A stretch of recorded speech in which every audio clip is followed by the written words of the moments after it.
What's up guys? Nick the Informative Fisherman here, and today I'm going to be teaching you how to use the Yellowbird planer board, one of the most underutilized fish catching machines on the market, a phenomenal tool for doing side presentations to your boat.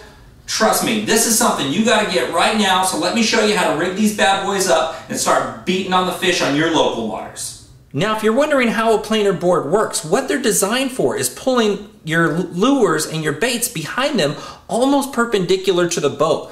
They have that carved nose on them, and you see this one says port, left side. So if the bow of your boat's up here and you're headed in this direction and you put this out on that left side of your boat, it's going to start carving away and pull right out alongside of your boat. And your only limitation is how much line you have on your reel. If you want to let out 100 yards, this thing will go out to the side of your boat 100 yards away. So just think about how much water you can cover.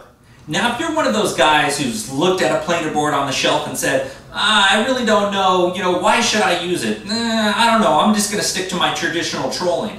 And I'll tell you why you need to use a planer board. When it comes to traditional trolling, you're looking at the back of a boat. And let's say you have your downrigger out here and your downrigger out here. No matter how wide your boat is, the maximum range you're covering is maybe 10 foot wide. So you have a shallow presentation and a deep presentation, and that's pretty much what you're limited to when it comes to downrigging. Versus a planer board, you can pull out as far as you want. You can run 1, you can run 2, 3, and spread them out every 10, 15, 20, 50, 100 feet if you want to. So now what does that offer you? A maximum amount of water coverage. You can come through an area, you can add weights, you can run deep diving baits, you can cover so much water and so many presentations at the exact same time, you can become a massively destructive force on your body of water, figure out fish faster, cover more water than you ever have instead of cutting back, making sure you're following those tight little tracks to make sure you went through those active fish.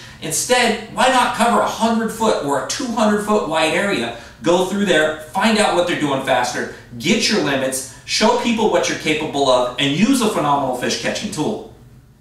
Okay, now before you rig your planer board, it's important to know whether you're using a lure or fly, whatever you have attached on, you're gonna need a leader, and I'm gonna show you exactly how to set that up. Let's say we cast our lure out there. I suggest nothing less than a 3-foot leader or longer. From there, you're gonna have your barrel swivel, and then up from there, that's gonna slide down is your bead. Now this is actually going to prevent your planer board from coming up and hitting the fish. Your planer board's gonna slide right down to that bead, get caught right there, and it's going to swing independently of where your fish would be hooked on.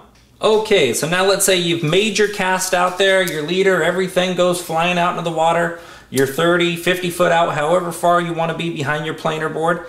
That very next step you're going to take is once your line's back behind the boat, is you're going to grab the snap swivel, just like so, and you're going to bring your line up right through there, and then you want to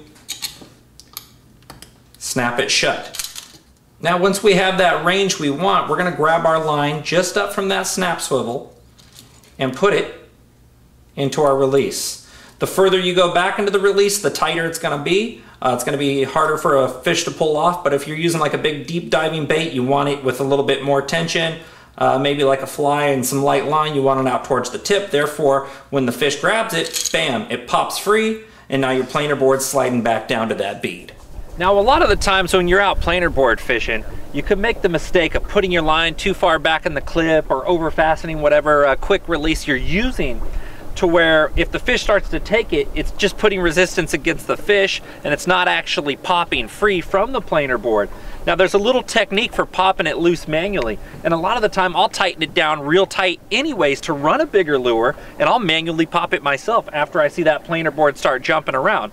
And how I do that is, I pick it up out of the rod holder, I reel it to where it starts to move forward, I point my rod at it, and then I swipe down across, just like that.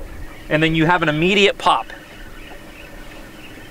I'm Nick the Informative Fisherman, and we'll see you on the water, pulling these bad boys. With 2 different size options available, bait presentations from small to large are not a problem. Think you're limited to just trolling from behind a boat? Think again, check out this illustration. That's right, that's using it from the side of a river to get your bait out there with perfect placement each and every time. So what are you waiting for? Go to www.yellowbirdproducts.com to get yours now.